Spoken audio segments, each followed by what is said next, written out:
سرکار بغداد اور حضرت خواجہ غریب نواز کی ملاقات کے بارے میں بہت سارے باتیں چلتی ہیں کتابوں میں بھی، میں نے اپنے مرشد سے بھی پوچھا تھا. بہرحال ایک تاریخی ایک کتاب سے مجھے آج یہ بات ملی کہ سلطان الاولیاء غوث پاک نے حضرت خواجہ غریب نواز کو کیا وصیت کی تھی، کیا کہہ کر کے بھیجا تھا. ان کے پاس غوث پاک نے، غریب نواز نے بہت ساری انعامات، اوراد، وظائف، طرق، اجازات سب حاصل کیے، لیکن ہندوستان جب آئے کیا کیا انہوں نے؟ یہ بھی بتایا گیا کہ غوث پاک کی تحریک تھی. کیا؟ سلطان الہند سرکار غریب نواز نے شہاب الدین غوری کو بلا کر کے ہندوستان میں پرچم اسلام لہرانے کا حکم دیا تھا. یہ تحریک بھی سرکار غریب نواز نے لائی تھی بغداد کے ولی کامل سے. تم کیا سمجھتے ہو یہ اولیاء خالی مسلح لے کر کے گھومتے تھے؟ یا اولیاء اکرام صرف گدی نشین تھے؟ نہیں میرے عزیزو، یہ حکومت وقت کو آنکھ میں آنکھیں ڈال کر بات کرتے تھے اور پھر نظام مصطفیٰ کی بات للکار کر کے کرتے تھے. آج کے زمانے میں کچھ لوگوں نے اولیاء کو ایسا پیش کیا ہے جیسے وہ درویش بس جنگل میں رہتے تھے اور کچھ نہیں. نہیں میرے عزیزو، وہ اللہ کے شیر تھے، اللہ کے شیر تھے. اسی لیے تو اقبال نے کہا ہے اللہ کے شیروں کو آتی نہیں ربائی. وہ کبھی لومڑی پن کا انہوں نے اپنے آپ میں اظہار ہی نہیں کیا کہ نہیں یہ بھی چلے گا وہ بھی چلے گا، کبھی نہیں. وہ گرجتے تھے اپنے تخت پر، اپنی خانقاہوں پر. دیکھیں خلیفہ مستنجد باللہ، ابو المظفر اس کو کہتے ہیں، بغداد کا وہ خلیفہ، عباسی خلیفہ، بڑا طاقتور، اور اسی کے زمانے میں غوث پاک ہیں. ایک فارس سے آنے والے اجمی عبد القادر، شیخ عبد القادر، جب بغداد کی جامع مسجد میں بیان کر رہے ہوں در و دیوار ہل رہے ہیں.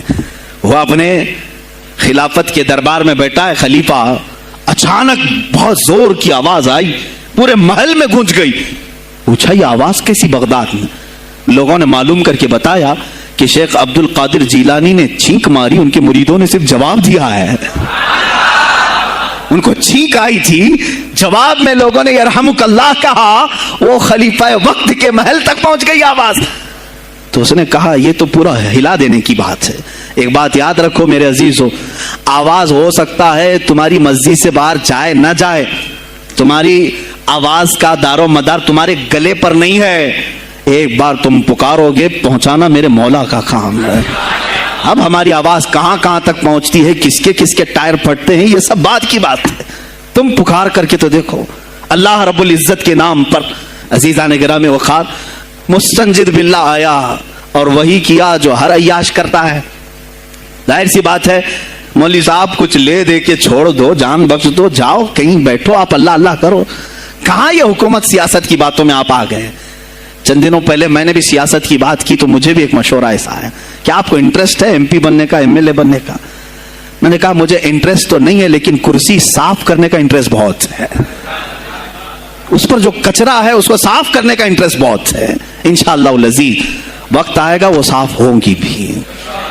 عزیزان گرامی، مستنجد باللہ 10 اشرفیوں کی تھیلیاں لے کر سونے کی غوث پاک کے دربار میں آیا. آپ مریدین کے ساتھ بیٹھے، ارے وہ حال و قال کی مجلسیں ہیں. مستنجد باللہ آیا غوث پاک کی بارگاہ میں، کہا کہ حضور آپ قبول کر لیں، نذرانہ ہے. آپ نے کہا تو رکھ لے اپنا نذرانہ، تو اپنے پاس رکھ لے. کہا کہ ہدیہ قبول کرنا سنت ہے، آپ سنت کے خلاف کرتے ہیں.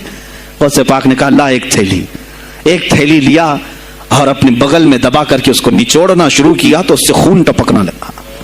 خون اتنا ٹپکنے لگا تو حاضرین مجلس دم بخود رہ گئے. خلیفہ مستنجد باللہ بھی دیکھ رہا تھا. غوث پاک نے فرمایا ابھی تو یہ ایک تھیلی ہے، میں 10 کو نچوڑوں گا تو یہ خون تیرے دربار تک پہنچ جائے گا، تیرے دربار تک پہنچ جائے گا. تو مجھے وہ اشرفیاں دینے آیا ہے جو تو نے غریبوں کے مال کو چوس کر کے حاصل کیا، تو مجھے خریدنے کے لیے آیا ہے.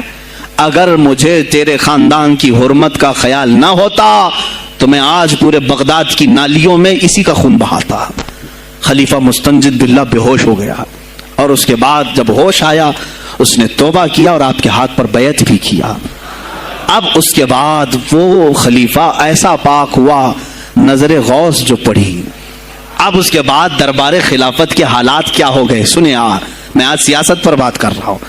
اب خلیفہ مستنجد باللہ کا دل جب صاف ہوا، 8 دن کے بعد وہ حاضر آیا. کہا سلطان الاولیاء اے شیخ عبد القادر جیلانی، آپ حکم فرمائیں کہاں کس طرح کا گورنر رکھنا چاہیے. گورنر کس طرح کا ہونا چاہیے؟ آپ نے غوث پاک نے اپنے خلفاء کو حکم دیا کہ لسٹ بنائی جائے، اسلامی سلطنت میں گورنر کون ہوگا؟ لسٹ بنی، کہا وہ ہوگا جس کی تہجد قضا نہیں ہوتی، وہ گورنری پر آئے گا جو سنت رسول کو ہلکا نہیں سمجھتا ہوگا، وہ گورنری پر آئے گا جس کی نمازیں کوئی قضا باقی نہ رہی ہوں، اس لیے کہ جو اللہ کا قرضہ باقی رکھے گا وہ لوگوں کا بھی مال کھا جائے گا۔ آپ نے لکھایا نام، خلیفہ مستنجد باللہ نے آپ کے اشارے پر گورنر پورے تبدیل کر دیے۔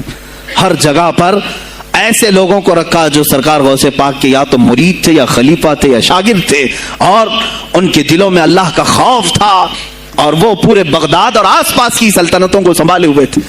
ایک وقت ایسا آیا کہ وہی چند سال پہلے جو بغداد نشے میں ڈوبا ہوا تھا، 10 سالوں کے بعد لوگ کہنے لگے کہ آج بغداد ایسا لگ رہا ہے جیسے عمر بن خطاب کا زمانہ آ گیا ہو، عمر بن خطاب کا زمانہ آیا ہو۔ تم نے تو غوث پاک کی 11ویں کھائی ہے نا، اصلاح حکومت ان سے نہیں سیکھا، وہ آئے تھے نظام تبدیل کرنے کے لیے۔ آج میں علماء سے بھی یہی کہوں گا، تم حق بات تو پہنچاؤ قوم تک،